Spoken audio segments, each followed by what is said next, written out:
आपका नाम क्या है जी? रेखा भट्ट। रेखा भट्ट जी। हाँ जी। ये कौन सी जगह है? ये मथुरा वाला नौका विहार। मथुरा वाला नौका विहार। हाँ जी। ये जो हम देख रहे हैं यहाँ पर, जो ये मंदिर तोड़ा गया है, और इसके बारे में क्या कहेंगे आप? सर, इसके बारे में ये कहना चाहेंगे कि 5 तारीख को एसडीएम साहब आए थे, तो उस दिन उन्होंने यहाँ पे तोड़ने की बात करी, तो हमने उनसे ऑर्डर पूछा कि सर आप किस ऑर्डर के तहत आए, तो उन्होंने इसको छोड़ दिया गया था। फिर उसके बाद इसमें फेंसिंग होती है, मंदिर को फेंसिंग के बाहर रखा गया, और हम हाई कोर्ट में भी हमने याचिका दायर कर दी थी। पीआईएल की जो कॉपी है उसके अगेंस्ट भी हम खड़े हो गए थे हाई कोर्ट में। जो पवन कुमार बनाम उत्तराखंड सरकार के नाम से जो याचिका गिरी थी, जनहित याचिका, उसकी पीआईएल की कॉपी के अंतर्गत भी हम वहाँ पे खड़े हो चुके थे। तो हमने अभी यहाँ पे एडीएम साहब 27 तारीख को आते हैं, उनसे रिक्वेस्ट करी कि सर अभी ये हाई कोर्ट में ये मैटर निलंबित है, अभी इस पर सुनवाई नहीं हुई है। तो उन्होंने बोला, एडीएम साहब मानने के लिए एग्री नहीं होते इस चीज़ को। फिर हम एसडीएम साहब के पास जाते हैं, डीएम साहब मिले नहीं, एसडीएम साहब को उन्होंने नगर निगम के लिए आदेश करते हैं। हम उस कॉफ़ी को लेके यहाँ पे आते हैं। जब तक मैं यहाँ पे आती हूँ तब तक यहाँ पे जो मंदिर का बाहर का पोर्शन है उसको गैस पाइप से काट दिया गया है। मेरे को इस चीज़ का पता नहीं चलता है, मैं उनको बताती हूँ, वो मेरी एक सुनने के लिए राजी नहीं होती है, बोले मैं इस चीज़ को नहीं मानूंगा।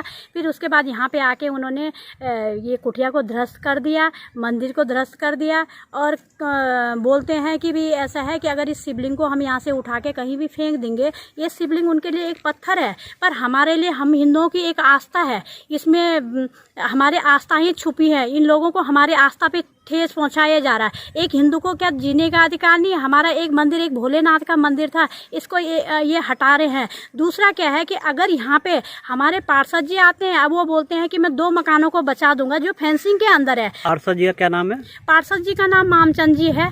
ये मामचंद जी का क्षेत्र पड़ता है ये? हाँ, मामचंद जी का क्षेत्र पड़ता है। इसके सामने ही मामचंद जी का 1 बीघे में फार्म हाउस है, और उसी के बगल में हमारे कांग्रेस के मंत्री जी दिनेश अग्रवाल जी का भी फार्म हाउस है, जबकि वो भी ग्राम सभा की जमीन में है। तो ये किस नंबर पे है जो आपका मंदिर बना हुआ है? कौन ये 637 नंबर, पहले का 637 नंबर है। अभी का नए नंबर ये पता नहीं कि इन्होंने क्या डाले। तो आपके पास इसके सब डॉक्यूमेंट हैं? सर, इसके हमारे पास सारे डॉक्यूमेंट्स हैं। तो आपका कहने का मतलब ये है कि आपके पास सारे डॉक्यूमेंट होने के बाद भी आपके इस मंदिर को तोड़ा गया है? जबरन तोड़ा गया। सर, जबकि ये हमारी ये इनकी जो एसटीपी प्रोजेक्ट जो भी बना रहे हैं, इस फेंसिंग के भी बाहर था, हमारा फेंसिंग के अंदर भी नहीं है। फेंसिंग चीज को तुम छोड़ रहे हो, और एक मंदिर को, ये भोलेनाथ का आशियाना अगर तोड़ रहे हो, नागा बाबा की कुटिया टूट गई, उसके अंदर बहुत सारी मूर्तियां ध्वस्त हो गई, उनका निजी सामान था वो ध्वस्त हो गया, वहाँ पे हवन कुंड वगैरह था। तो हमारे आस्था में, हिंदू के आस्था में एक हवन कुंड का हमारे में बहुत महत्व होता है। और जब हमने ये 2 साल पहले इसका निर्माण किया था, तब हमें क्यों नहीं रोका गया? अगर ये अवैध जमीन थी, हमें तभी रोकना चाहिए था। यहाँ पे जेसीपी लगी, यहाँ पे विधिवत पूर्वक से यहाँ पे भोलेनाथ की स्थापना शिवरात्रि के दिन हुई, तब भी किसी ने रोका नहीं। यहाँ पे इतना निर्माण कार्य हुआ, तब तक रोका नहीं। अभी अचानक आके बिना नोटिस के ये तोड़ देते हैं, तो इसमें कौन सी वो है? क्या हम हिंदुओं के साथ ऐसा ही अत्याचार होगा? हमारे माननीय प्रधानमंत्री जी बोलते हैं कि घर घर भगवा छाएगा, राम राम जब आएगा। एक हमारे माननीय प्रधानमंत्री जी हैं, वो भी एक भोले के भगत हैं, और उनकी छाया में अगर ये चीज़ हो रही है तो ये बहुत गलत हो रही है। और अभी हमारे विधायक साहब को इसमें मोहरा बनाया जा रहा है कि मान्यवर चमोली जी इसको ध्वस्त करने में हाथ है। पर मैं नहीं मानती हूँ कि एक बीजेपी के होने के नाते एक हिंदू आदमी इस मंदिर को ठेस पहुँचाएगा। मेरे को ये नहीं लगता है कि क्या है। आपने जो एसडीएम साहब के संज्ञान में बात डाली थी, तो उन्होंने क्या जवाब दिया? उन्होंने मना करा, बोला मैं इस चीज़ को नहीं मानूंगा।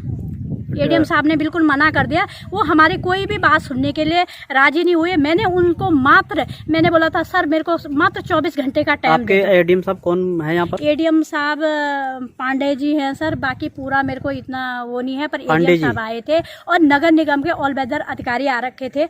और उसके बाद क्या है कि 2 घंटे बाद पार्षद जी आते हैं, वो बोलते हैं मैं इन मकानों को बचा दूंगा। तो इसमें सर कौन सी राजनीति चल रही है, कौन सी अंदर खिचड़ी पक रही है, और किस ऑर्डर के तहत ये तोड़ा गया? हमारा निवेदन यही है सरकार से, शासन प्रशासन से हमारा निवेदन है कि जिस ऑर्डर के तहत ये तोड़ा गया, इसकी ये छाया प्रतिलिपि कॉपी, एक कॉपी हमें भी दी जाए कि कौन से ऑर्डर के तहत तोड़ा गया था। या यहाँ पे अब क्या बोलते हैं, न्यूज़ चैनल वाले बोल रहे हैं कि अतिक्रमण में कहाँ से आ गए, रोड से ये कम से कम 250-300 मीटर अंदर है। हाँ।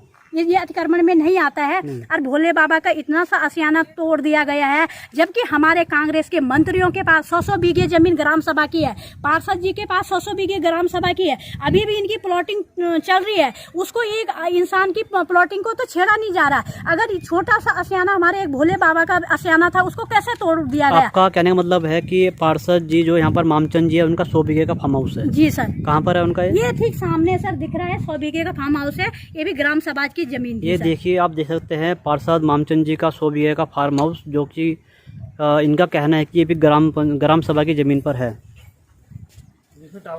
जो टावर लगा है, इसमें टावर भी लगा है, बिल्कुल हरा भरा है, वहाँ से लेके यहाँ तक है उनका पूरा। ये सब जो है ग्राम समाज की जमीन है। हाँ जी। फिर उसके आगे भी अभी ग्राम समाज की जमीन की प्लॉटिंग चल रही है। उधर दिनेश अग्रवाल जी का, उसके उधर है एक। अगर हम लोग एक आम आदमी है, मंत्री को भी एक आम आदमी बनाता है, तो एक आम जनता की नहीं सुनी जाएगी। मंत्री अपनी मनमानी करेंगे। अगर ये सत्ता में है तो ये कुछ भी अपना लेंगे, ये 100 बीघे लोगों का शोषण कर लेंगे। यहाँ पे ये गरीब जनता है, गरीब जनता के ये खेती की जमीन है। 1976 में इनको जमीन जब गवर्नमेंट ने दी थी, तो उसके बाद 1976 के बाद हमारा शासन प्रशासन कहाँ सोया था कि जो जगाने की इनसे जमीन छेड़ने है।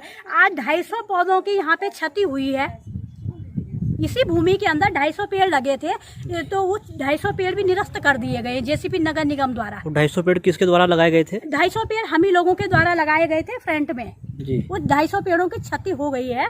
और यहाँ पे क्या है कि ठीक है, अगर गवर्नमेंट को अपना कोई प्रोजेक्ट भी लाना है तो मंदिर तो उसके बाहर था, मंदिर का कोई उसमें वो नहीं है। और मंदिर एक पर्सनल हमारा नहीं, किसी का पर्सनल नहीं होता है। भोले बाबा सबके हैं। और मैं तो यही चाहूंगी, जिसने भोले बाबा का आशियाना तोड़ा उनसे खूब अच्छा पाप कराए। एक दिन पाप का घड़ा तो फूट के बाहर निकलेगा ही। और आप देख सकते हैं कि यहाँ पर जो मंदिर को छत विछत किया गया है, मंदिर को पूरा देखिए गैस कटर से काटा हुआ है। ये देखिए, ये भोलेनाथ जी का मंदिर है जिसको तोड़ा गया है। यहाँ से नंदी जी की मूर्ति भी चुरा ली गई है। ये देखिए, इसके अलावा ये देखिए यहाँ पर जो एक बड़ा टीन शेड था भोलेनाथ जी का, ये सब तोड़ दिया गया है बिना किसी परमिशन के, बिना किसी सूचना के इस पे कार्रवाई की गई और उसको तोड़ दिया गया, जबकि यहाँ पर कोई अतिक्रमण नहीं है। आप देख सकते हैं यहाँ पर सारे में आबादी है, घर बने हुए हैं और मेन रोड से कम 300 मीटर अंदर है। उसके बावजूद भी कुछ राजनेताओं के जरिए इस ज़मीन को कब्जाने के लिए इन्होंने जो है मंदिर